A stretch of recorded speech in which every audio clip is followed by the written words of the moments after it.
అందరికీ నమస్కారం.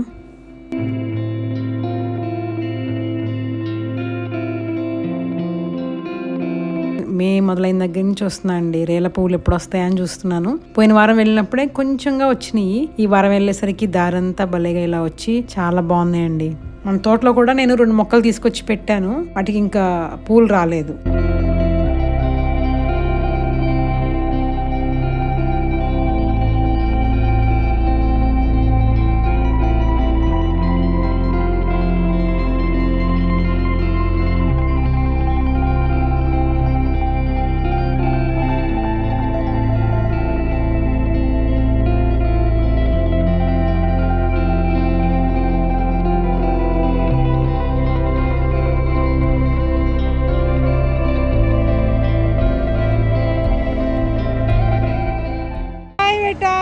How are you, Snoopy?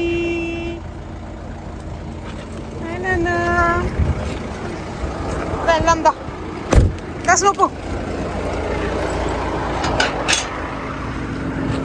Hi, Snoopy Bangaram.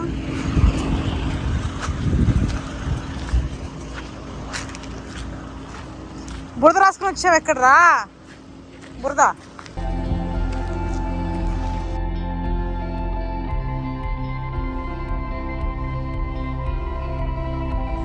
Sharada, Ganga, Kashi. Hi నాన్న. హాయ్. సరిగ్గా మేము వెళ్ళే సమయానికి సూర్యాస్తమయం అవుతుందండి. ఇంకొక 5-10 నిమిషాలు టైం ఉంది సూర్యాస్తమయం అవటానికి. సరే అని చెప్పి త్వరగా చెట్టు మీద కొన్ని పూలు ఉంటే మల్లెపూలు కోసాను.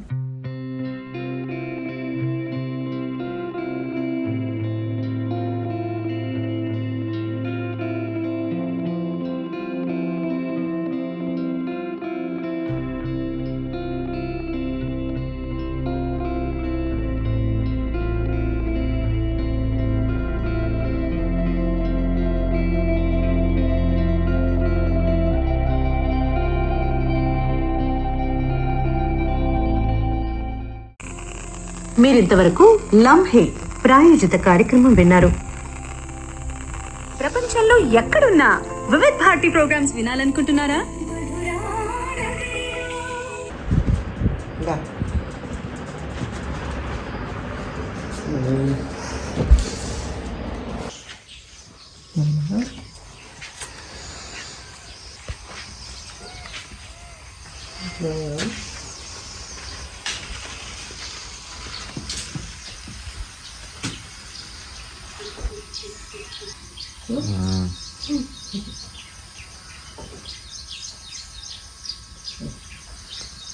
ఒక దూరంగా వేసాను.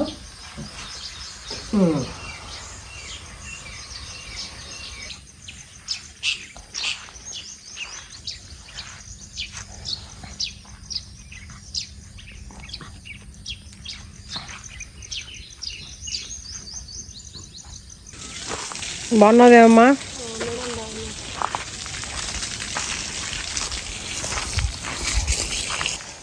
ఈ ఏందేమమ్మా ఎండిపోయినాయి సొరతీగలు? నాటు సొరతీగలు ఎండిపోయినాయి.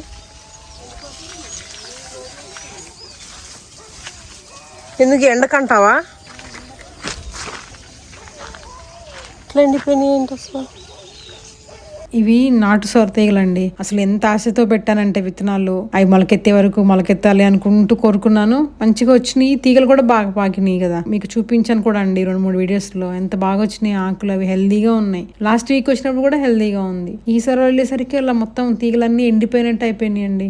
బహుశా మరి ఎండలకేమో. కానీ ఎండలకైతే మరి మిగిలిన మొక్కలు కూడా అన్ని ఎండిపోవాలి కదా. అవన్నీ బాగానే ఉన్నాయి. ఇవి ఒక్కటే ఇలా అయిపోయినాయి. అందులోనూ ఇవి నాటువి కదండి, తట్టుకోవాలి. మరి ఎందుకు ఇలా అయినాయో ఏంటో.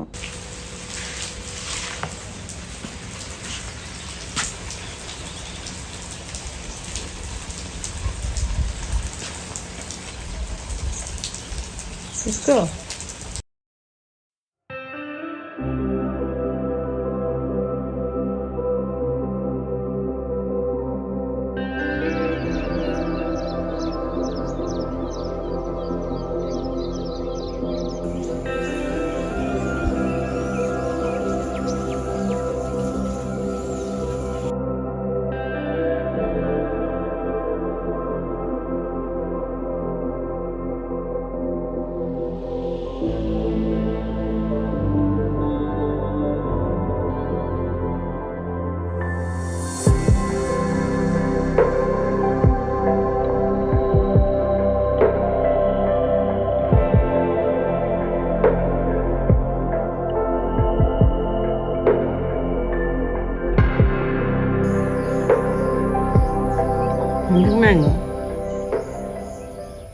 కంటి ముద్దు పెడతారా మ్యాంగో? కన్ను గుడ్డు పీకేస్తావు మ్యాంగో? అయ్యో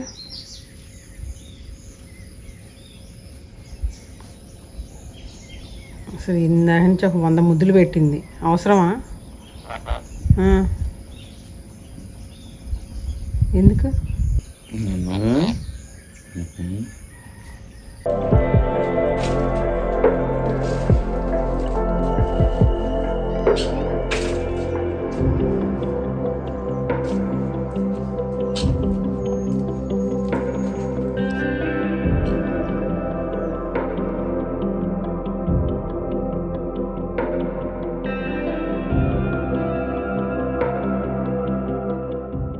టైం అండి మన తోటలో దోసకాయలు కోయటం. ఇన్ని సంవత్సరాల్లో ఎప్పుడు మేము ఇంతవరకు దోసకాయలు పండించలేదు, ఇదే ఫస్ట్ టైం. అంటే దోసకాయలు వేయొచ్చు అని తెలిసినా కూడా ఎందుకు మేము వేయలేదు, ఎందుకో తెలీదు, రీజన్ లేదు దానికి ఏమి. కానీ ఫస్ట్ టైం వచ్చినాయి.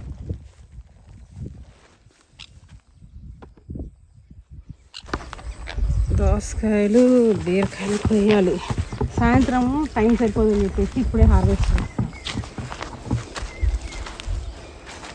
ఇంకెక్కడ ఉన్నాయి? పొద్దున ఇక్కడ చూసానే.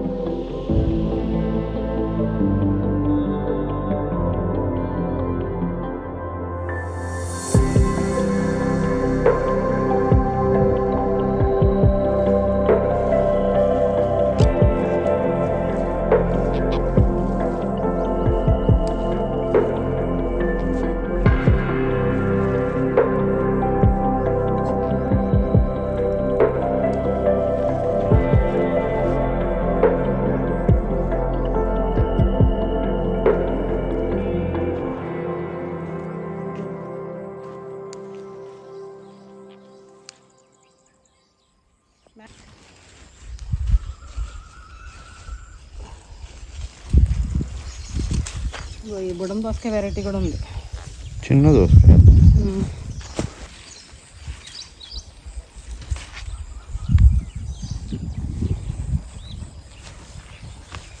ఇదిగో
బీన్స్ చెట్లు ఎలా పెరిగిపోయినాయో. యాక్చువల్గా పాత టొమాటో మొక్కలు ఉన్నాయి కదా, టొమాటో మొక్కలు వాటి టైం అయిపోయే లోపు వాటి మధ్యలో ఈ బీన్స్ ఉండాలి అని చెప్పేసి వేసాము. నాటువే ఇవి, కానీ వేసినప్పుడు నాకు అవి ఏం బీన్సో తెలియదు. మామూలుగా బుష్ లాగా వస్తుంది అనుకున్నానండి, కానీ తర్వాత చూస్తే ఇవి తీగలా పెరుగుతున్నాయి. ఇప్పుడు ఏమో పైన ఇది ఉంటుంది కదా, పందిరి ఇది ఉంది కదా, షేడ్ నెట్ ఉంది, ఫ్రీగా పాకలేవు అవి. ట్రెల్లిస్ వేయాల్సి ఉండాల్సిందేమో, ట్రెల్లిస్. బీన్స్ అన్నీ రావడం స్టార్ట్ అయింది. ఇంకా నేను లాస్ట్ వీక్ వచ్చినప్పుడు ఇక్కడ దోసకాయ తీగ ఉంది కదండి నేల మీద, చూసి బుడం దోసకాయ అనుకున్నా. కానీ ఆ బుడం దోసకాయ తీగలు బయట పెట్టాము, అంటే ఒక్కసారి ఎక్కువ పెడితే ఇక్కడ ఏం పెట్టాము గుర్తుండదు కదండి. ఇవి ఇప్పుడు వచ్చి చూస్తే ఈ వారం ఇది మనకి రోడ్డు మీద బండి మీద పెట్టి అమ్ముతారు కదండి, ఇవి కాకిడి. ఇది ఏమంటారు, కాకిడి అంటారు అనుకుంటా. నేను ఎప్పుడు తినలేదు, ఆపి ఒక్కసారి నాకు కొనుక్కొని తిందాం అనుకునేదాన్ని కానీ ఎప్పుడు తినలేదు. ఇవి వచ్చినాయి ఇవాళ. ఇప్పుడు చూద్దాం దీని టేస్ట్ ఎలా ఉంటుందో. ఎప్పుడు రోడ్డు మీద బండి మీద చుట్టు మీద కానీ నేను ఎప్పుడు తినలేదు. అక్కడ కూడా వచ్చింది. మనం దగ్గర నుంచి చూడలే కదా, ఎప్పుడు దూరం నుంచి చూస్తున్నాం. ఈ బీరకాయ నీతోనే వచ్చాడు కదా. ఏమో వాడు అసలు ఒక్క నిమిషం బయటకు వచ్చాడంటే ఇంకంతే మాయం. ఇవి రెడ్ కార్న్ అండి. ఇవి విత్తనాలు వేసాం కదా, ఇప్పుడు పెద్దగా అయినాయి. నాకు తెలిసి వచ్చే వారం వచ్చేసరికల్లా కంకులు వస్తాయి వీటిలో. ఇదిగోండి బీన్స్ చూడండి ఎలా వచ్చినాయి. ఇదిగో ఇంకా 2 వస్తే 1/4 కిలో అయితే. అవును. ఇదిగోండి ఇంకొంచెం. ఇగో ఇది పొరపాటున కోసేసా చిన్నది. ఈ ఎండకి కళ్ళు వేర్లు కమ్మి ఏం తెలిసి అవట్లేదు. ఇది చిన్నదే కదా, కొయ్యొచ్చా? కొంచెం కలర్ టర్న్ అవ్వాలా. స్వీక్ వచ్చేసరికల్లా బాగా వస్తాయి. ఇలా వచ్చినాయి. ఆ కింద చూడు, ఆ కిందది కోయచ్చు. ఇవే అవి కోయచ్చు. ఇవి చూడండి ఎట్లా వచ్చినాయి కాస్మోస్. ఇవి సంవత్సరం అంతా ఉన్నాయి దాదాపుగా. వాటింతా అవి విత్తనాలు పడినాయి, అవే వచ్చినాయి. అవే సంవత్సరం అంతా వస్తూనే ఉన్నాయి ఈ కాస్మోస్. అవి పర్పుల్ రిబ్బడ్ వంకాయలు చూపించాను కదండి, అవి చెట్టు మీద ఎలా ఉన్నాయి చూపించాను ఇప్పుడు. ఇక్కడ నుంచి ఒక 5-6 మొక్కలన్నీ పర్పుల్ రిబ్బడ్ వంకాయలండి. మనం ఒకసారి వీడియోలో చూపించాను కదా మీకు. ఇది చూడండి ఎలా ఉందో చెట్టు మీద, మొక్క మీద వచ్చి చూడండి ఎలా ఉందో. భలే అందంగా ఉంది కదా. ఇదిగో ఇక్కడ కూడా ఉంది.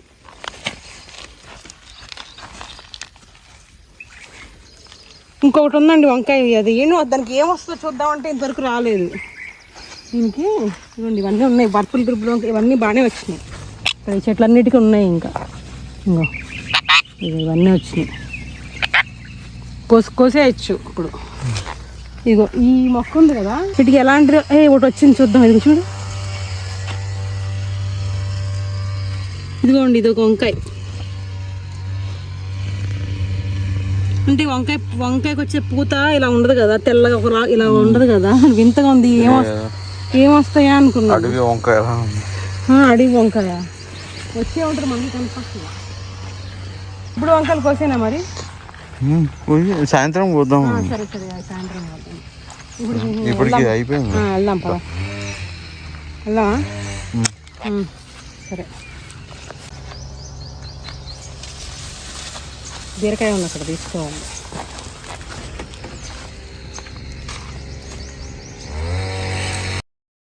ఫస్ట్ టైం కదండి దోసకాయలు వచ్చింది. సుమారుగా ఒక 2 కేజీల దాకా వచ్చినాయి. ఇప్పుడు ఈ వీడియో సగం నుంచి ఇంట్లో ఉంటుంది కదా, దాంట్లో ఒకరోజు దోసకాయ పప్పు, దోసకాయ టమాటా కూర ఒకరోజు, ఇంకొక రోజు దోసకాయ పచ్చడి అవి చేసి పెడతాను వీడియోలో.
బాయ్ నాన్న.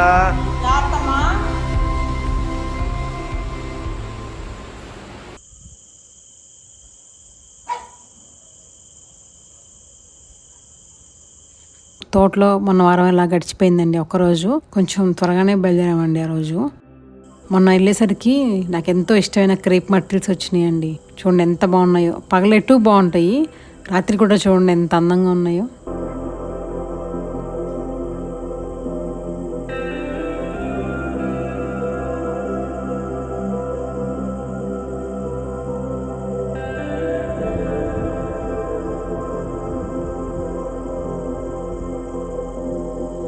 ఈ వీడియో ఇక్కడితో అయిపోలేదండి, ఇంకా ఉంది.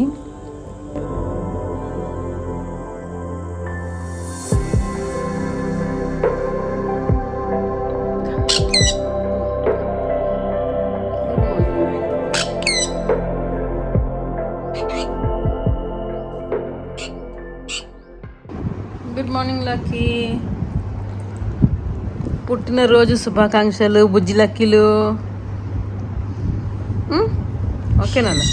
అమ్మో మ్యాంగో పిలుస్తుందిరా, దా ఇలా అందా వస్తావా? దా మరి.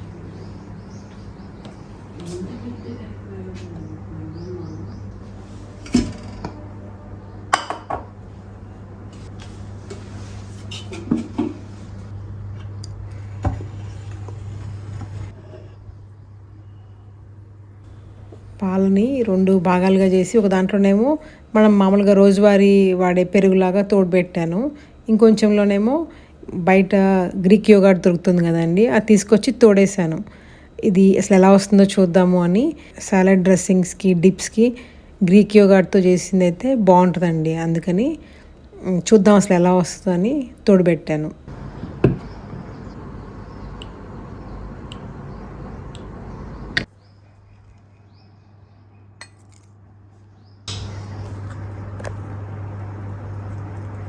తులసాకండి, తోట నుంచి వచ్చేటప్పుడు కొంచెం తీసుకొచ్చుకుంటాను.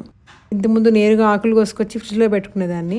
ఇప్పుడు అలా కాకుండా కొద్దిగా ఇట్లా కొంచెం కాడల్లాగా తీసుకొచ్చి నీళ్ళలో పెట్టేస్తే ఫ్రెష్గా ఉంటుందండి. ఎప్పుడు కావాలంటే అప్పుడు వాటిని తుంచేసుకొని కషాయం చేసేసుకోవచ్చు. కాకపోతే అలా అలా పెట్టినప్పుడు అందంగా ఉంటుంది కదండి, దాన్ని తుంచడానికి మనసు ఒప్పదు, కానీ తప్పదు కదా. అది కర్పూర తులసి అండి, కషాయం కోసమని తీస్తున్నాను. దాన్ని నీళ్ళల్లో వేసి బాయిలింగ్ పాయింట్ దగ్గర నుంచి ఒక 2 నిమిషాలు మరిగించి స్టవ్ కట్టేసి చల్లారిన తర్వాత గోరువెచ్చగా ఉన్నప్పుడు తాగేయటమండి, అంతే.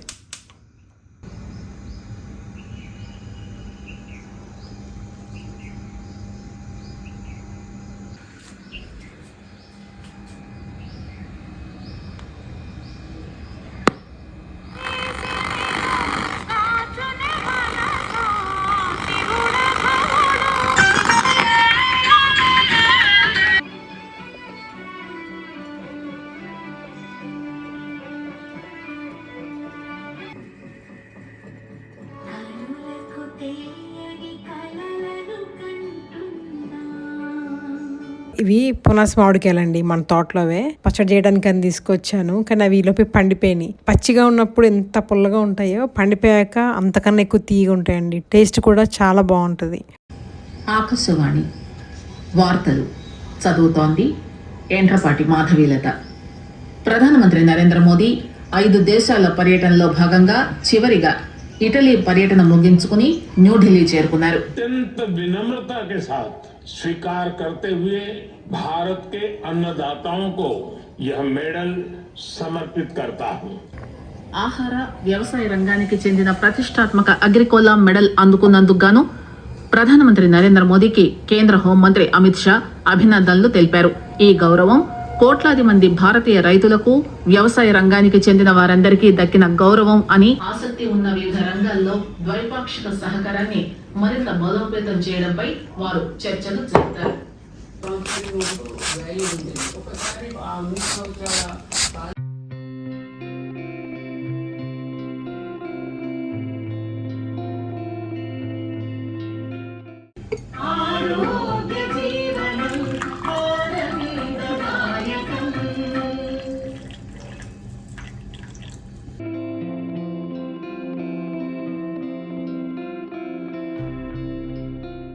పెసరల మొలకలండి. రోజు ఆహారంలో అనేక రకాల పప్పుల్ని నానబెట్టి వాటిని పచ్చిగా మొలకల్లాగా తింటాం కానీ లేదా ఉడకబెట్టుకొని గుగ్గిళ్ళలాగానే తింటూ ఉంటాం కదా. ఒక్కొక్కసారి ఎంత బాగున్నా సరే ఒక్కొక్కసారి అలా తినాలనిపించదు. అందుకే ఈ పెసర మొలకలు ఉన్నాయి కదండి, వీటిని కొంచెం మిక్సీలో రుబ్బేసేసి పెసరట్లాగా వేద్దామని పక్కన కొద్దిగా బియ్యం కూడా నానబెట్టాను. ఇవి స్ప్రౌటింగ్ జార్ అండి. ఇలాంటిది ఇంకోటి కూడా ఉంది.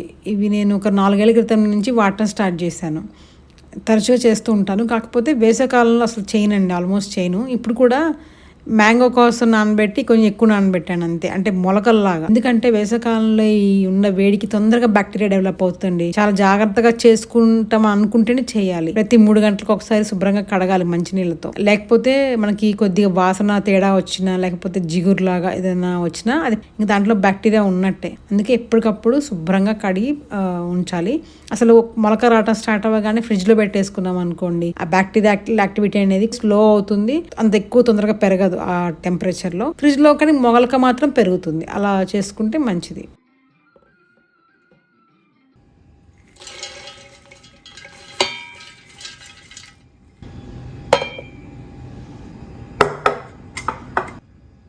మైసూర్ మల్లిక బియ్యం అండి, కొంచెం ఒక 2 టేబుల్ స్పూన్లు అంతా నానబెట్టాను అంతే.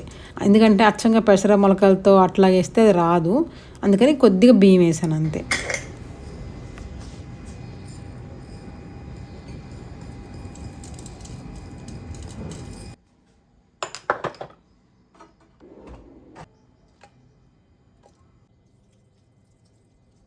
ఉప్పు మామూలు అయోడైజ్డ్ ఉప్పు అండి. ఇంతకుముందు కొన్ని ఏళ్ల కిందట నేను పింక్ సాల్ట్ వాడేదాన్ని, అసలు ఈ ఉప్పు పూర్తిగా మానేసి. కానీ తర్వాత తెలిసింది నాకు, ఆ పింక్ సాల్ట్ లో అయోడిన్ ఉండదు, మనకి అయోడిన్ లోపం వస్తుంది. అసలు అలా లోపం రాకూడదనే ఉప్పుని అయోడైజ్ చేస్తున్నారు కదా, మనం అది వాడకపోతే ఆ లోపం వస్తుంది. అందుకే మామూలు ఉప్పు అయోడైజ్డ్దే వాడుతున్నాను.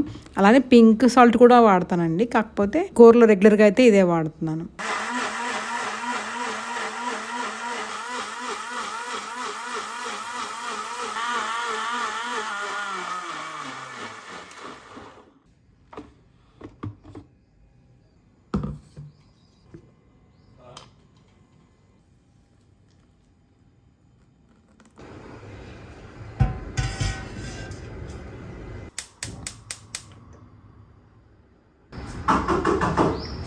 వస్తున్నా. లక్కీ నిన్న లక్కీ పుట్టినరోజు అండి, May 21 లక్కీ పుట్టినరోజు. లక్కీ సిట్, వస్తా ఇప్పుడే, కూర్చో, ఇప్పుడే వస్తా. వెరీ గుడ్ నాన్న, ఇప్పుడే వస్తానే, కూర్చో సరేనా. 4 ఏళ్ళు నిండియండి వాడికి. ఆల్రెడీ 2 ఏళ్ళు మా ఫ్రెండ్ దగ్గర పెరిగిన తర్వాత మా దగ్గరికి వచ్చాడు. అంటే లాస్ట్ 2 years నుంచి మా దగ్గర ఉంటున్నాడు. మా దగ్గరికి వచ్చినప్పుడు వాడికి ఒక చిన్న ఇన్స్ట్రక్షన్ కూడా అసలు ఏం రాదు. Sit, stand, shake hand, high five ఇట్లాంటివి ఏం తెలియదు వాడికి. అసలు ఇది నేర్పించాలంటే చిన్నగా బేబీగా ఉన్నప్పుడు నేర్పించాలి, పెద్దయినాక అవి ఎంత చెప్పినా ట్రైన్ అవ్వండి, చాలా కష్టం. అలాంటిది నేను దానికి కొంచెం కొంచెం కష్టపడి వాడికి చిన్న చిన్న ఇన్స్ట్రక్షన్ నేర్పించాను. రోజు మార్నింగ్ వాక్కి వెళ్ళి వస్తాడు కదండి, వచ్చిన తర్వాత నేను అప్పుడే ఏదో పని చేసుకుంటూ ఉంటాను కిచెన్ లో. సడన్ గా వదిలిపెట్టేసి మధ్యలో వెళ్ళటం కుదరదు. 2-3 నిమిషాలు వాడిని, బయట తిరిగి వస్తాడు కదా, మరి కాళ్ళంతా మట్టి అదంతా అంటుకుంటుంది కదా, ఇంట్లోకి రానివ్వను అనమాట. అలాగా నేను కిచెన్ లో పని 2 నిమిషాల్లో ముగించుకుని వచ్చే వరకు వాడిని అక్కడే గుమ్మం ముందు కూర్చోమని చెప్తా. అట్లా ట్రైన్ చేశాను. ట్రైన్ అంటే ఇంక అక్కడే కూర్చుంటాడు. నేను వచ్చే వరకు అక్కడి నుంచి కదలడండి. నేను వచ్చి తీసుకెళ్లి కాళ్ళు కడుగుతాను. లక్కీకి రోజు మొత్తంలో బాగా ఇష్టమైన వాటిలో ఇది కూడా ఒకటండి. వాడికి నేను కాళ్ళు కడిగి మొత్తం నీట్గా కడిగేస్తా, కాళ్ళు, ముఖము అన్ని కడుగుతా. ఎందుకంటే వాటికి వేరే కుక్కల్లాగా ముందుకి మూతి ముట్ట ఎక్కువగా ఉండదు, మొహంతో పాటు సమానంగా ఉంటుంది కదా. అవి రోడ్డు మీదకి వెళ్ళి స్నిఫ్ చేసి వాసన చూసేటప్పుడు మొహం అంతా నేలకు అంటుకుంటుందండి. అంటే వాటి ముఖానికి అన్ని క్రిములు అంటుకుంటాయి. అందుకని నేను ప్రతిరోజు నీట్ గా వాడి మొహాన్ని జాగ్రత్తగా ముక్కులోకి నీళ్ళు వెళ్లకుండా నీట్ గా కడుగుతా. ముఖము, కాళ్ళు, చేతులు, ప్రైవేట్ పార్ట్స్ అంతా నీట్ గా కడుగుతా, బ్రష్ చేస్తాను. అది చేసినాకే కింద ఇంట్లో దింపుతాను. మొత్తం కాళ్ళు చేతులు కడిగిన తర్వాత నేను టవల్తో తుడుస్తాను కదా, ఆ తుడిపించుకోవడం అంటే వాడికి ఎంత ఇష్టమో అండి. ఆ ఒక్క సెకండ్లో నిద్రపోతాడు వాడు, గురకబెట్టేస్తాడు, అంత ఇష్టం వాడికి.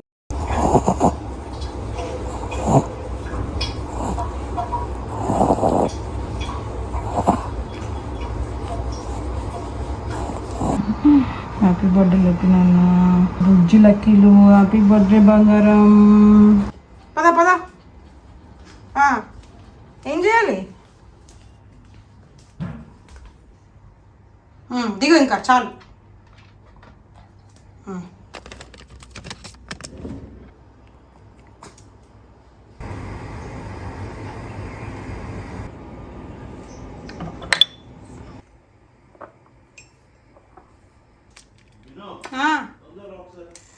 ఏమైంది?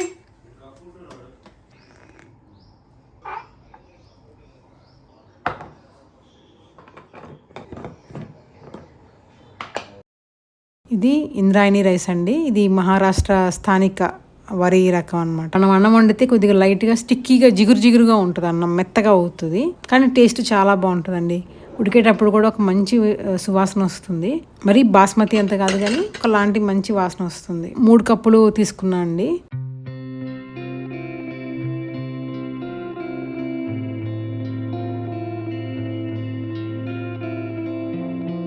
ఇప్పుడు నేను తీసుకున్న కొలత మనకి ఎలక్ట్రిక్ రైస్ కుక్కర్తో పాటు ఒక కప్పు ఇస్తారు కదండి, దాంతో 1.5 కప్పులు దాంతో సమానం అన్నమాట. అవి మా ముగ్గురికి సరిపోతుంది. అది ఏ కప్పుతో అయితే తీసుకున్నానో దాంతోనే 1కి 2 చొప్పున తీసుకున్నాను.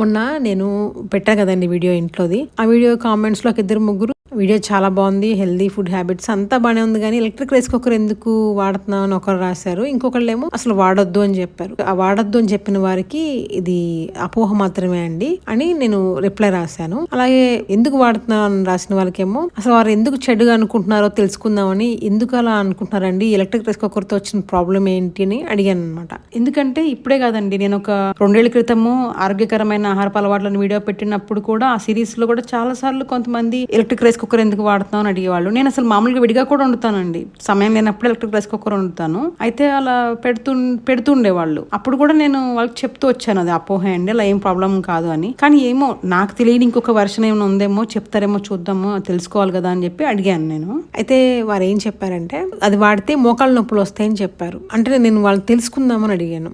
అందరికీ అన్ని విషయాలు తెలియకపోవచ్చు, లేదా తెలుసుకోవాల్సిన సందర్భం రాలేదేమో, అందుకే తెలియదు. అది తప్పు కాదు. ఇక్కడ సమస్య ఏంటంటే తెలియకపోవటం తప్పు కాదు, తెలుసుకోవాలనుకోకపోవటం తప్పు.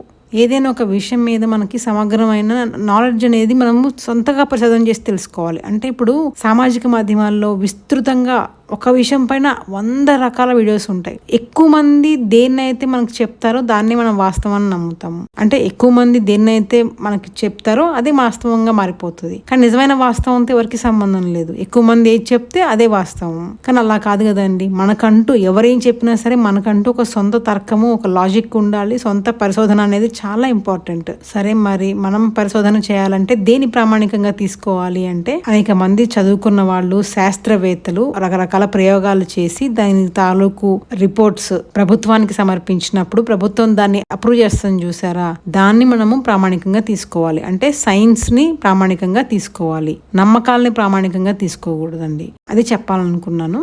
ఇప్పుడు 21st సెంచరీలో ఉన్నాం. అంటే అత్యాధునిక కాలంలో ఎంతో పురోగతి సాధించి ఎంతో టెక్నాలజీ యూజ్ చేసే ఒక యుగంలో ఉన్నాం ఇప్పుడు మనము. అలాంటప్పుడు కూడా ఇంకా ఎన్ని అపోహలా నాకు బాధ అంతా. ఎలక్ట్రిక్ రైస్ కుక్కర్లో వండితే మోకాళ్ళు నొప్పులు వస్తాయి, మైక్రోవేవ్ అవెన్ వాడితేనేమో క్యాన్సర్ వస్తుంది, అల్యూమినియం పాత్రలో వండితేనేమో బాడీ అంతా విషపూరితమై చచ్చిపోతాము, ఫ్రిడ్జ్ లో అసలు ఎటువంటి ఆహార పదార్థాలు పెట్టకూడదు, ఫ్రిడ్జ్ లో సర్ది పెట్టే అంటారు, సర్ది ఆహారం అంటారు. ఇక్కడ సమస్య అనేది వస్తువులో లేదండి, మనలో ఉంది. అంటే ఆ వస్తువుని సరిగ్గా వాడటం రాక, ఆ వస్తువు మీద సరిగ్గా అవగాహన లేక మనం దాన్ని తప్పుగా అనుకుంటూ ఉంటాము. పోనీ ఒక వస్తువుని తప్పు మంచిది కాదు అంటాము, అదే వ్యక్తి మళ్ళీ వేరే వస్తువుని వాడుతూ ఉంటారు. అంటే ఇప్పుడు ఫోన్ లో బాగా రేడియేషన్ వస్తుందని బాగా అంటూ ఉంటారు కదా. అవును, సెల్ ఫోన్ రేడియేషన్ ఎమిట్ చేస్తుంది, కాకపోతే అది మనుషులకి హాని కలిగించే అంత స్థాయిలో మోతాదులో కాదు. ఇప్పుడు మన ఆకాశవాణిలో 3 సార్లు అండి, డైరెక్టర్ ఆఫ్ టెలికమ్యూనికేషన్స్ అనుకుంటా, ఆ డైరెక్టర్ గారు 3 సార్లు సేమ్ ఇంటర్వ్యూ మళ్ళీ రిపీటెడ్ గా ఇచ్చారు వేరు రోజుల్లో. నేను విన్నాను.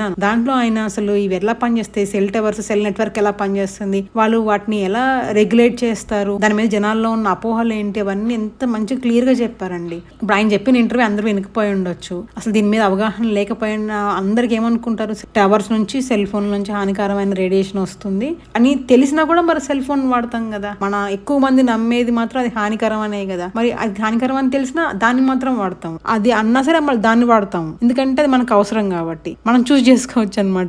నచ్చింది కాబట్టి అది తప్పైనా సరే వాడాలి, మనకి నచ్చలేదు అర్థం కాలేదు కాబట్టి అది నిజంగా మంచిదైనా కూడా దాన్ని వాడకూడదు. ఇలా ఉంటుంది సాధారణంగా. ఇప్పుడే కాదండి, ఇంతకు ముందు నేను 2 years బ్యాక్ ఆరోగ్యకరమైన ఆహారపు అలవాట్లు సిరీస్ లో చేస్తున్నప్పుడు కూడా నాకు ఇలాంటి కామెంట్స్ బాగానే వచ్చేవి. అప్పుడు కూడా నేను వీడియోలో చెప్పకుండా ఎవరు రాస్తే వాళ్ళకే ఇట్లా సమాధానం చెప్తూ వచ్చేదాని అనమాట, వివరిస్తూ. కానీ ఇప్పుడు కూడా ఇంక ఇలా వస్తుంటే సరే దాని గురించి మాట్లాడాల్సిన అవసరం ఉందేమో అని అనిపించింది. ఎలక్ట్రిక్ రైస్ కుక్కర్ అసలు ఎందుకు మంచిది కాదు అని అపోహ వచ్చింది అంటే, ఒకప్పుడు ఎలక్ట్రిక్ రైస్ కుక్కర్స్ ఇప్పుడున్నట్టు ఉండేవి కాదండి. దాంట్లో ఒక అల్యూమినియం పాట్ ఉండేది. ఫస్ట్ ప్రాబ్లమ్ అల్యూమినియం పాట్ తో వచ్చింది. అల్యూమినియం మంచిది కాదు కాబట్టి దాన్ని అది మంచిది కాదు అనేవాళ్ళు. కానీ మనకు తెలియాల్సింది ఏంటంటే, మనం అల్యూమినియం వంట పాత్రలో వండితే ఆ ఫుడ్ లోకి లీచ్ అయ్యి తద్వారా మన శరీరంలోకి వెళ్లే అల్యూమినియం కన్నా కూడా బయట చాలా సోర్సెస్ నుంచి మనకి బాడీలోకి అల్యూమినియం వెళ్లే ఛాన్స్ ఉంటుందండి. ఈ భూపటలం అంటే ఎర్త్ క్రస్ట్ లో ఎక్కువగా అత్యధికంగా ఉంది అల్యూమినియమే అన్నమాట. దాని తర్వాతే మిగిలిన ఏదైనా సరే. సో అది అల్యూమినియం అనేది ఎక్కడ పడితే అక్కడ విస్తృతంగా ఉంటది. నీళ్ళలో ఉండొచ్చు, గాలిలో ఉండొచ్చు, ఇంకా మనకు రకరకాల సోర్సెస్, ట్యాప్ వాటర్ లో ఉంటుంది,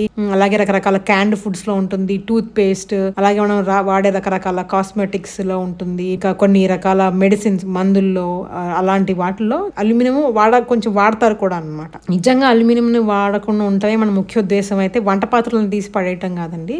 ఫస్ట్ మనం చాలా రకాల ఉత్పత్తుల్ని అంటే క్యాండ్ ఫుడ్స్ ని, అలాగే సౌందర్య ఉత్పత్తులు అవి ఎక్కువగా వాడటము, వాటిని మానాలి. నిజం చెప్పాలంటే అల్యూమినియం పాత్రలు ఎప్పటి నుంచో ఎన్నో తరాల నుంచి వాడుతున్నారు. అందరు చచ్చిపోవాలి కదా, కానీ అలా ఏం జరగలేదు. 100 ఏళ్ళు 105 ఏళ్ళు బతికిన వాళ్ళు కూడా ఉన్నారు అవి వాడినా కూడా. అలా నేను అల్యూమినియం మంచిదని చెప్పట్లేదు. కాకపోతే మనం గిన్నెల్లో వండితే మన శరీరంలోకి వెళ్ళేది ఎంతో. నేను ఒక 5 years బ్యాకే వీడియో క్లియర్ గా ఎక్స్ప్లెయిన్ చేస్తూ వీడియో పెట్టండి. అది కూడా నా సొంతగా చెప్పలేదు, గవర్నమెంట్ వెబ్సైట్ లో ఉన్న ఇన్ఫర్మేషన్ తీసి పెట్టాను. ఇంకొకటి ఎలక్ట్రిక్ కుక్కర్ లో వచ్చే అపోహ ఏంటంటే కరెంట్తో ఉడుకుతుంది కదా అని చెప్పి. కరెంట్ అంటే మనం మామూలు కరెంట్ తగిలితే షాక్ తగులుతుంది, ముట్టుకుంటే షాక్ తగులుతుంది. మనం అన్నానికి కూడా అలా షాక్ తగులుతాం వల్ల అన్నంలో ఒక లైఫ్ అనేది పోతుందేమో అని ఒక ఫీలింగ్ తో ఉంటారేమో అని నేను అనుకుంటున్నాను. మనం డైరెక్ట్ గా అన్నం వచ్చి కరెంట్ ఏం తగలదండి. మనకి కరెంట్ తీగల ద్వారా వచ్చిన విద్యుత్ శక్తి అనేది ఉష్ణ శక్తిగా కన్వర్ట్ అవుతుంది, మారి వేడిమిగా మారి అన్నాన్ని ఉడికిస్తుంది అన్నమాట. ఇంకొకటి గంజి వార్చేవాళ్ళు ఒకప్పుడు, ఇప్పుడు ఎలక్ట్రిక్ కుక్కర్లో గంజి వార్చడం కుదరదు.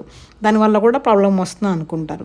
కానీ గంజి వార్చితే వండే అన్నానికి గంజి వార్చకుండా తినడానికి మనం కనుక ఒక టెస్ట్ చేస్తే దీంట్లో పెద్దగా ఏమీ అసలు డిఫరెన్సెస్ లేదండి. జస్ట్ ఒక ఇసుక రేణు అంత ఏదైనా తేడా ఉంటుందేమో కానీ దీనికి న్యూట్రిషనల్ వాల్యూస్లో కానీ మనం తిన్నాక మనకు ఉండే గ్లైసెమిక్ లోడ్లో కానీ ఎటువంటి డిఫరెన్స్ అనేది ఉండదు. అంటే ఎలక్ట్రిక్ కుక్కర్ వల్ల ఎటువంటి ప్రాబ్లం ఉండదు, మంచిగా వాడుకోవచ్చు.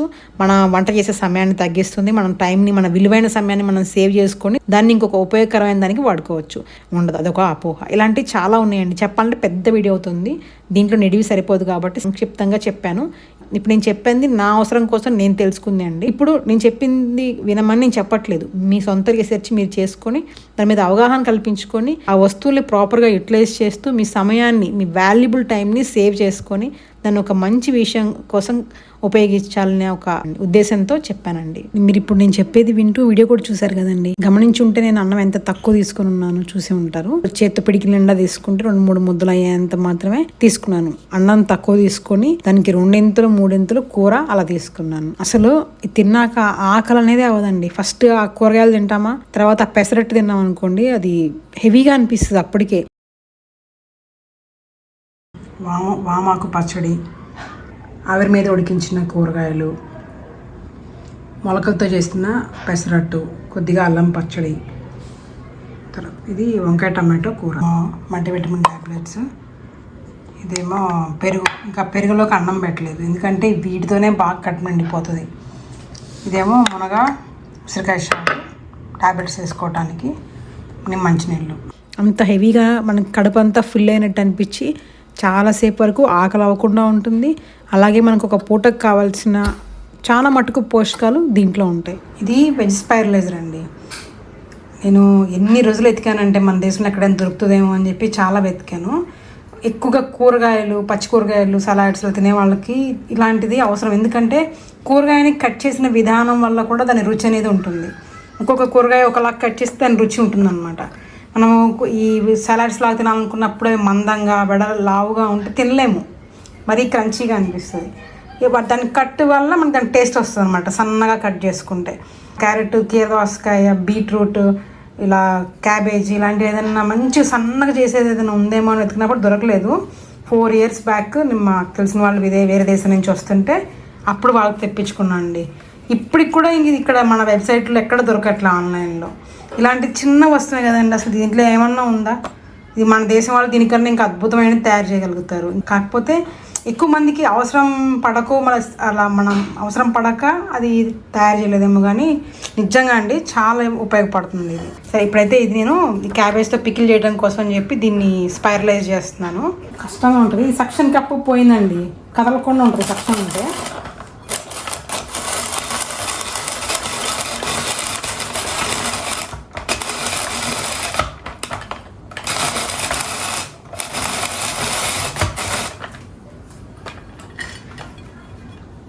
చూడండి ఎంత తేలిగ్గా వచ్చేస్తుందో.